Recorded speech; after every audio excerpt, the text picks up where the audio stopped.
एक अभी हम लोग यहाँ आए थे तो उसके पहले देखे कि कितना सुंदर हमारे युवा साथी पूरे चुस्त दुरुस्त और पूरे ऊर्जा के साथ यहाँ वॉलीबॉल खेल रहे थे।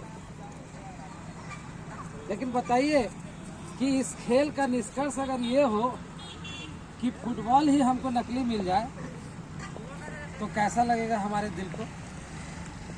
जो खिलाड़ी यहाँ हमारे युवा साथी फिर जो छात्र खेल रहे थे उनको कैसा लगेगा। आप जरा सोचिए कि एक छोटी सी फुटबॉल अगर आपको डुप्लीकेट मिल जाए तो आपको बुरा लगता है। आप पूरा 15 साल तक बंद कमरे में पढ़ते हो, आप पूरा 15 साल तक मेहनत करते हो, आपके मम्मी पापा फीस देते हैं और इतना संघर्ष करने के बाद अगर आपकी नौकरी चोरी हो जाए तो उस वक्त आपको कैसा लगेगा।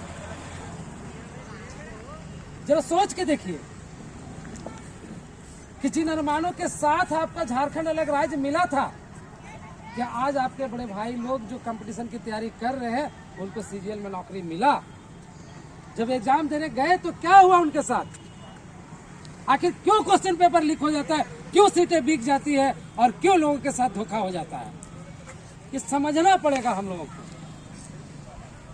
हम लोग होली दिवाली की तरह हर त्योहार को मनाते रहते हैं और उसी तरह से समझ लेते हैं कि जैसे होली दिवाली में हम लोग मिठाई खाते हैं, मुर्गा मसल्लम खाते हैं, उसी तरह वोट के पर्व को भी मना करके पार कर देना है और फिर 5 साल जो होगा अपने नेता को कोसते रहना है। कहीं ना कहीं हम पढ़े लिखे तबके को ये सोचना पड़ेगा कि आज अगर जयराम महतो जैसे लोग हमारे बीच आए हैं, आज अगर मनोज यादव जैसे लोग जुझारू युवा साथी हमारे बीच आए हैं, छात्र नेता हमारे बीच आए हैं, जो कभी पारा शिक्षक के सवाल पर लाठी खाते हैं अपने साल पर, तो कभी जिस क्या कहते हैं सीजीएल के सवाल पर इनके ऊपर एफआईआर होता है, तो कभी जेपीएससी के सवाल पर डंडा पड़ता है इनके पीछे। तो बताइए कि ऐसे लोगों को आखिर क्यों नहीं लोकसभा विधानसभा भेजना चाहिए।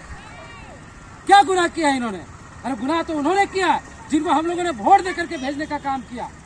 गुनाह तो उन्होंने किया है जो हमारे पास आए थे 75 तरह का वादा लेकर के और फिर 5 साल तक चेहरा दिखाने का नहीं काम किया है। इसलिए आज एक मौका दिया है मनोज यादव ने और जयराम महतो ने कि हमें पुनर्विचार करना होगा कि विनोद बिहारी महतो के बाद जो एक आंदोलन चला है झारखंड पुनर्जागरण का, उस पुनर्जागरण का आपको हिस्सेदार होने का मौका मिला है, उसमें भागीदार बनने का मौका मिला है। हम कहेंगे कि आप सब एक बार विचार करिए कि आखिर क्यों नहीं इस बार टाइगर जयराम महतो, क्यों नहीं इस बार मनोज यादव, इस पर आपको विचार और मंथन करना है। 1825 दिन में 1824 दिन हम अपना खा के रहते हैं, 1825 दिन में 1824 दिन हम अपने पैसे अपने पैकेट के खर्चा से काट करके वॉलीबॉल खेलते हैं। आखिर एक दिन ऐसा क्यों हो जाता है कि हम नेताओं के चुंगल में चले जाते हैं और कहते हैं कि हमको जर्सी दीजिए, हमको बॉल दीजिए, हमको बैट दीजिए, हमको मुर्गा खिलाइए, हमको खर्चा करिए। आखिर एक दिन हम ऐसा क्यों अपना ईमान बेच देते हैं। विचार करना होगा कहीं ना कहीं हम लोगों को। सोचना पड़ेगा कि जिन संघर्षों को लेकर के मनोज यादव आगे बढ़ रहे हैं, जिन सवालों को लेकर के मनोज यादव आगे बढ़ रहे हैं, जिन मुद्दों को लेकर के टाइगर जयराम महतो गांव-गांव में संघर्ष कर रहे हैं, कहीं ना कहीं हमको उसका हिस्सेदार बनना होगा, उसका भागीदार बनना होगा। और आज यही बताने और यही समझाने आपके बीच आए हैं हमारे संघर्षशील युवा साथी मनोज यादव जी। हम उनसे आग्रह करेंगे कि हमारे बीच वे अपने शब्दों को रखें, अपने विचारों को रखें और आखिर क्या मकसद है इनका चुनाव में आना। इतने संघर्षों के बाद ये आपके बीच अपने शब्दों को रखेंगे। बड़े भाई मनोज यादव धर्मपाल जी को आग्रह करेंगे कि उसके पहले धर्मपाल जी 2 शब्द। चलिए। आज केसवारी बाजार स्टैंड में उपस्थित हमारे नौजवान साथी और जितने भी हमारे छोटे भाई, उनको मैं नमस्कार आदाब करता हूँ। बहुत खुशी की बात है कि टाइगर जयराम महतो हम जैसे युवाओं के समझ में इस धरती पर एक नए अवतार के रूप में जन्म लिए और पूरे झारखंड में जो हमारा झारखंड में पूरे तरह से जंग लग गया, उसको जंग का छुड़ाने का जो काम कर रहे हैं अभी पूरे झारखंड में उन्होंने उलगुलान आग सुलगा दिया कि यदि अब का समय युवा यदि नहीं जगेगा, यदि अब का समय लोग अपने हक और अधिकार को भी नहीं समझ पाएगा, नहीं पहचान पाएगा, तो आने वाले दिन में फिर से नया कोई टाइगर पैदा होने वाला नहीं है। इस बात को आप लोग नोट कर लीजिए। फिर से कोई नया पैदा होने वाला नहीं। चाहे बाबूलाल मरांडी हो, आप सुने होंगे बाबूलाल मरांडी ने, अभी बाबूलाल मरांडी को लोग बोलता है बोल आने वाला दिन में झारखंड का सीएम होगा, है ना, बीजेपी से। अभी सुनिए, बाबूलाल मरांडी कुछ दिन पहले 2000 ईस्वी में बीजेपी सीएम थे ना, उन्होंने जब यहाँ स्थानीय नीति लागू करना चाहा तो बीजेपी वाले ने उन्हें आउट कर दिया, किया ना भाई। फिर यदि बीजेपी को हम मौका देते हैं फिर बाबूलाल मरांडी बनना चाहेगा? क्या स्थानीय नीति यहाँ लोगों के लिए लागू करेगा भाई? कभी नहीं करेगा। हमको अपना जिंदगी देखना है। हम कहेंगे जितने भी युवा हैं सब अपने माँ बाप को समझाइए बुझाइए कि आपने, हमारे पूर्वजों ने, कोई मालिक झंडा ढोया, कोई बीजेपी झंडा ढोया, कोई जेएमएम का झंडा ढोते ढोते हमारा पीढ़ी दर पीढ़ी बीत गया। हम उस समय शिक्षित नहीं थे, उस समय जागरूक नहीं थे। उस समय सिर्फ और सिर्फ कोई हमारा गांव में एक दूगो जैसे बोल देता था, बोले एकरा दी भट्टा ओकरा दी, ओकरे चक्कर में हम लोग दिमाग हम लोग का उतना, क्योंकि हम लोग शिक्षित नहीं थे इसलिए हम लोग किसी अच्छा बुरा क्या है नहीं है कुछ नहीं जानते थे। आज जो जयराम महतो जो उगलान छिड़े, बोल 23 साल का झारखंड 24 साल में गुजरा है। 24 साल का झारखंड होने के बाद भी जिस लिए झारखंड अलग हुआ था, बिहार से अलग होने का मतलब यही था ना कि यहाँ के लोगों को स्थानीय नौकरी मिले, यहाँ रोजगार मिले, यहाँ के लोग विदेश ना जाए। क्योंकि अभी भी हमारे गांव की महिलाएं जो है, बहुत लोग अपना बेटा का मुंह देखने के लिए तरस जाता है, जैसे लोग विदेशों चले जाते हैं। आप सुनते हैं टावर लाइन में लोग मर गया, उसके बाद लाश भी नहीं आता है कि नहीं? सुने अब पढ़ते कि हमारा सबसे ज्यादा पलायन पूरे झारखंड में यदि कहीं से पलायन होता है तो सबसे ज्यादा बगोदर विधानसभा से होता है। सुने प्रत्येक 2-4 दिन में सुने दो खबर, बोले एगो प्रवासी मजदूर यहाँ मर गया, वहाँ मर गया। भाई आखिर में क्या कारण है कि यहाँ वहाँ प्रवासी मजदूर मर जाता है? हमारे यहाँ क्या नहीं है? कोयला है, लोहा है, अबरक है, तांबा है, बॉक्साइड है, मैंगनीज है, जस्ता है, गंधा का सोना। हमारे पास इतना पूरे भारत का 40% खनिज तत्व, फिर भी हमारे मैंने यहाँ के आदमी बाहर में जाकर मरो। काहे मरो भाई? कहीं ना कहीं यहाँ जो हम नेता के वोट दिए तो कहीं ना कहीं घुसखोर, लतखोर, जुटखोर है।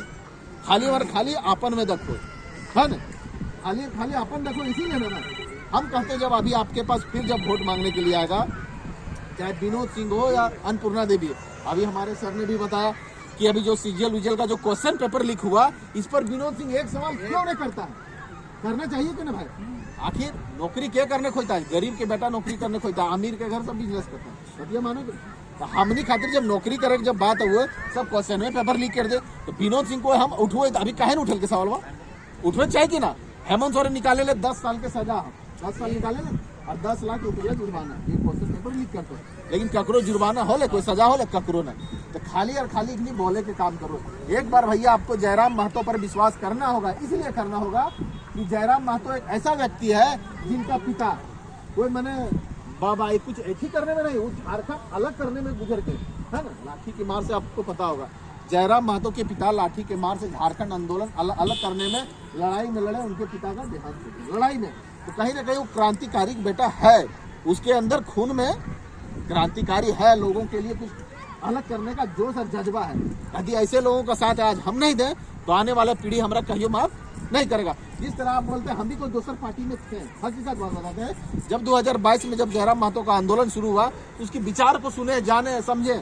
हमारा देखिए कोई पार्टी घर नहीं चला देता, कमाते हैं तो खाते, नहीं कमाते नहीं खाते, सिंपल बात है। तो हम किसी पार्टी क्यों गुलामी करें? हमको जो पार्टी सिद्धांत अच्छा लगेगा हम उसको देंगे। काहे भाई? बहुत आदमी कहता है पार्टी बदला, पार्टी काहे न बदलेगा? यदि पार्टी हमारे घर में देखिए बाप माँ यदि से बेटे बाप से विरोध कर देता है, अच्छा काम नहीं करता बेटा, तो बापा अलग करता है कि नहीं बेटवा?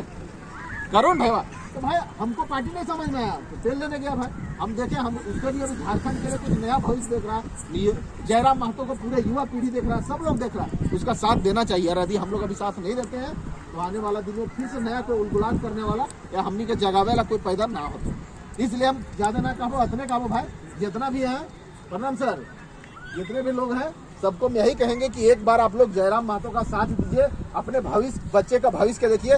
हम चाहते हैं कि बहुत लोगों को, हम जैसे गांव में जाते हैं बहुत लोग कहते हैं ककरा दे फोटा, तो बहुत लोग लेडीज लोग रहती है जो बूढ़ा है, बोला ककरा दे फोटा, मोदिया दे फोटा। हम पूछते हैं बोल ठीक है मोदिया दे भी अच्छी बात है, मामा काकी जे रहता बोला अच्छा मोदिया कह दे और 5 किलो चौरा दे। सबका माइंड में सेट हो गया, बोल 5 किलो चौरा दे, बोल आर की दे, ना अबरे मंदिरा बना दल को। बोले अच्छा ठीक है, बहुत बात अच्छा। और बहुत जब युवा से पूछते हैं तो भी बोलता है बड़ा मोदी बहुत कुछ किया। बोले क्या क्या किया भाई? तो बस यह 2-3 को चीज गिनाता है। बोले 5 किलो चावल दे, राम मंदिर बना दे और धारा 370 हटा देता। ये बहुत अच्छी बात है। और इससे क्या आपको फायदा होगा? तो कुछ नहीं, हटा दे के बस हो गया। हमनी के बहुत खुशी बस। अरे हम कहते हैं खुशी बस, इतने में खुशी है। आपके लिए सरकार ने क्या किया? एक सिंपल बात आप समझिए, 100 यूनिवर्सिटी पूरे विश्व में जितने भी 10 विद्यालय है, 10 गो विद्यालय बड़े बड़े यूनिवर्सिटी है, उसमें से भारत का स्थान एक भी नहीं। बड़े बड़े जो मंदिर है 100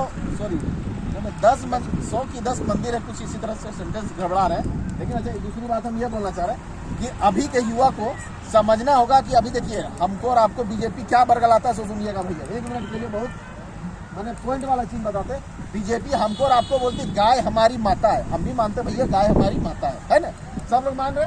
लेकिन अभी बीजेपी का देखिए एजेंडा, अभी जो कौन बोर्ड, कौन board, electoral bond, electro bond में आप देखिए बीजेपी अपना गाय कसाई खाना से टैक्स जितना लिया बीजेपी उतना कोई पार्टी नहीं दिया। 250 करोड़ रुपया टैक्स लिया है बीजेपी। हम नहीं कहते हैं, पूरा प्रमाण बनता है, SBI का बता रहा है, पूरे न्यूज चैनल में देखा, लेकिन कोई चलता है। बीजेपी हमको कहती गाय हमारी माता है, गाय को हम लोग देखिए हिंदू मुस्लिम के नाम पर, एक गाय के नाम पर हम लोग लड़ जाते हैं आपस में, लड़ते कि नहीं लड़ते।